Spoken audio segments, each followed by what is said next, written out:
Political కెరీర్లో బహుశా ఏ నాయకుడు ఎదుర్కోనన్ని ఎదురు దెబ్బలు వైఎస్ రాజశేఖర రెడ్డి ఒక్కరే ఎదుర్కొన్నారు. రాష్ట్రంలో ఎక్కడ ఏ సంఘటన జరిగిన ఉమ్మడి రాష్ట్రం కదా, అప్పుడు వైఎస్ రాజశేఖర రెడ్డిని బాధ్యుడిని చేసే విధంగా ఈ రైటింగ్స్ కానీ ఉండేవి, నేరేషన్స్ ఉండేవి. ఆ రోజు మొదలైంది ఈ రోజు కంటిన్యూ అవుతున్నాయి.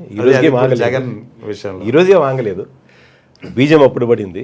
అందుకే అప్పట్లో ఆ 2 పత్రికలు, ఆ 2 ఛానల్ అని చెప్పి అన్న ఇప్పుడు ఎక్కువ అంటుండేవాడు. ఆయన ఏం తప్పు చెప్పలే, నిజమే చెప్పాడు.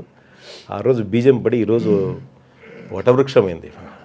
అసలు మీడియాకి అర్థం తెలియని మీడియా అయిపోయింది. ఆ రోజుల్లో సరే అపోజిషన్ పార్టీతో ఇప్పుడు ఫైట్ చేయడం అనేది రాజకీయంలో ఎప్పుడు ఉంటుంది, కానీ సొంత పార్టీలు ఫైట్ చేయాల్సిన పరిస్థితులు ఆయనకి అనేకం వచ్చాయి.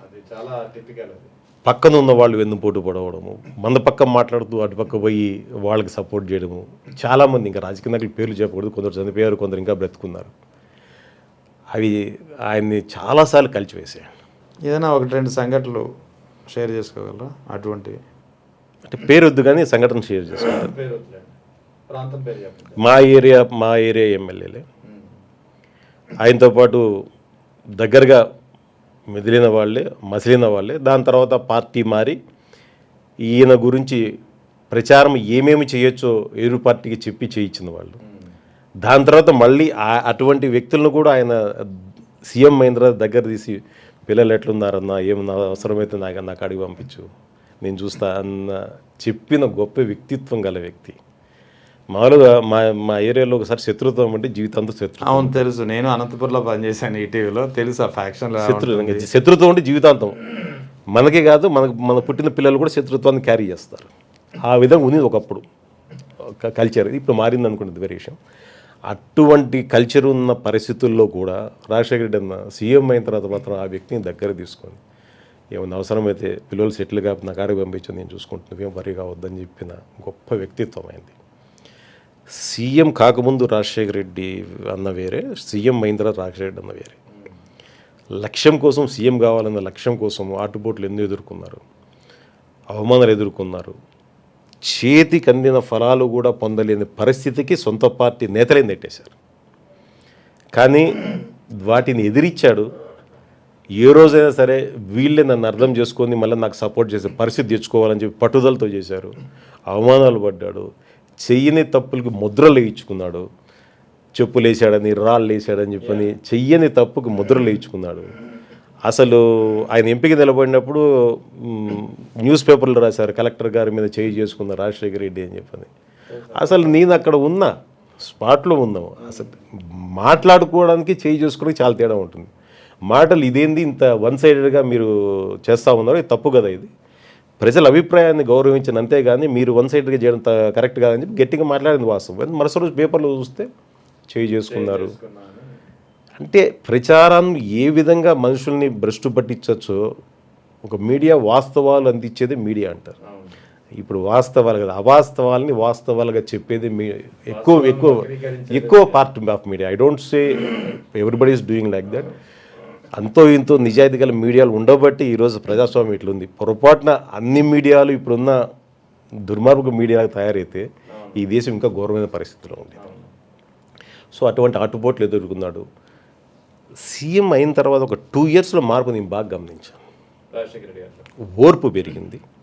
ఆయనే చెప్పేవారు, కోపం నేను నరాన్ని నిందించుకున్నానని చెప్పని. నిజంగా కోపం నరాన్ని, ఆయన కోపం బాగుండేది. నేను చిన్నప్పటి నుంచి చూసినా కదా, కోపం బాగుండేది. ఎవరైనా తప్పు చేయకుండా తప్పు చేసినా నువ్వని ముద్ర వేసిన నాయకులు ఉంటారు కదా, వాళ్ళ మీద కూడా కోపం ప్రదర్శించేవాడు. అటువంటి మనిషి సీఎం అయిన తర్వాత శత్రువుని కూడా ప్రేమగా దగ్గర తీసుకున్న పరిస్థితులు చాలా చూసాం. సో ఆ గొప్ప వ్యక్తిత్వం అనేది అందరికీ రాదు. He is a great person. Rajasekhara Reddy గారు పేరు చెప్తే 2 పథకాలు గుర్తొస్తాయి.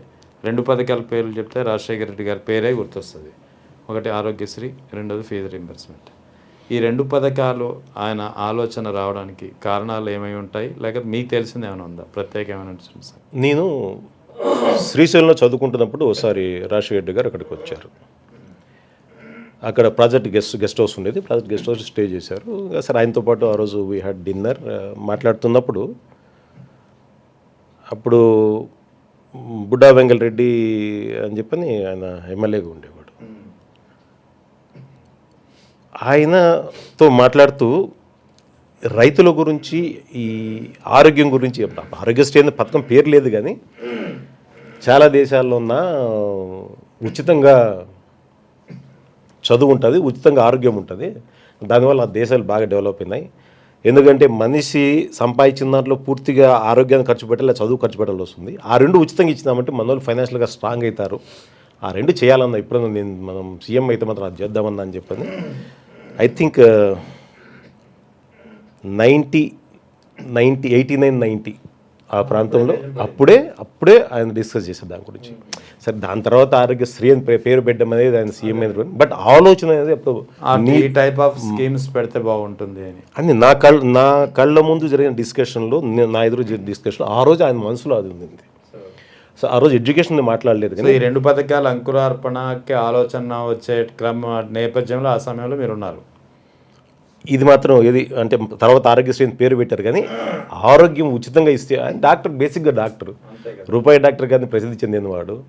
బీదోడి దగ్గర డబ్బులు లేకపోతే మందులు కూడా ఫ్రీగా షాప్లో చెప్పడము, లేకపోతే ఆయనకు వచ్చిన ఏమన్నా మందులు శాంపిల్స్ వచ్చినప్పుడు ఇవ్వడము, లేకపోతే డబ్బులు ఇచ్చి కొనుక్కొని చెప్పడము, ఇవన్నీ చేసిన వ్యక్తి. పేద ప్రజల పట్ల ఒక రకమైన సానుభూతి మనసులో ఇప్పుడు కలిగి ఉన్న వ్యక్తి. సో ఆ రోజు ఆ ఆలోచన దాని తర్వాత బీజం పడింది అనుకుంటున్నాను. పాదయాత్రప్పుడు మాత్రము రైతుల గురించి మాత్రం పాదయాత్రప్పుడు ఆయన మనసులో ఆలోచన కలిగిందండి రైతుల గురించి. ఈ చదువు అనేది దాని తర్వాత ఆయన సీఎం అయిన తర్వాత వచ్చిన డిస్కషన్స్లోనే ఇది ఉంది కానీ ఫీజు రీఎంబర్స్మెంట్ అనేది అంతకుముందు నేనైతే వినలేదు. అంతకుముందు ఉందేమో మనసులో నాకు తెలియదు కానీ నేను విన్న వాటిలో ఆరోగ్యశ్రీకి బీజం 89-90లో పడింది. పాదయాత్ర 2003 పాదయాత్రలో రైతుల గురించి మాత్రం గట్టిగా పడింది. ఎందుకంటే రైతులకు ఏదో ఒకటి చేయకపోతే, పర్టికులర్గా రాజమండ్రి ఏరియాలో పాదయాత్ర చేస్తున్నప్పుడు మీకు గుర్తుండే ఉంటుంది, వడదెబ్బ తగిలి రాజమండ్రిలో అక్కడ ఇబ్బంది పడ్డప్పుడు అప్పుడు ఇంకా టెంట్లోనే ఉన్నాం కదా, దగ్గర మాట్లాడుకుంటుండేవాళ్ళం. అప్పుడు అంటుండేవాడు అనమాట, ఇట్లా పచ్చని పొలాలు రాయలసీమలో చూడాలి భయ్ మనం, ఎప్పటికైనా కూడా చేయాలి భయ్ మనం, ఏదన్నా చేయాలి భయ్ అని చెప్పండి. ఆ మనసులో ఆయన గట్టిగా సంకల్పం ఉంది. ఆ సంకల్పమే జలయజ్ఞం ద్వారా చాలా వరకు చేయగలిగారు. దురదృష్టం ఏంటంటే మంచోళ్ళని ఎక్కువ కాలము ఆయనకు పోటీ వస్తున్నాడు, ఆయన పేరు మర్చిపోతారని అనుకున్నాడో ఏమో తెలియదు, ఆయన దగ్గర తీసుకెళ్ళిపోయాడు. ఆయనకు ఆ టర్మ్ కూడా కంప్లీట్ అయ్యి ఉంటే, అంటే ఇప్పటివరకు కూడా బ్రతికుండాలని కోరుకుంటారు, వేరే విషయం కానీ ఆ టర్మ్ కూడా కంప్లీట్ అయ్యి ఉంటే ఆంధ్ర రాష్ట్రం అనేది దేశంలోనే అభివృద్ధి చెందిన రాష్ట్రాల్లో ఒకటి ఉండేది.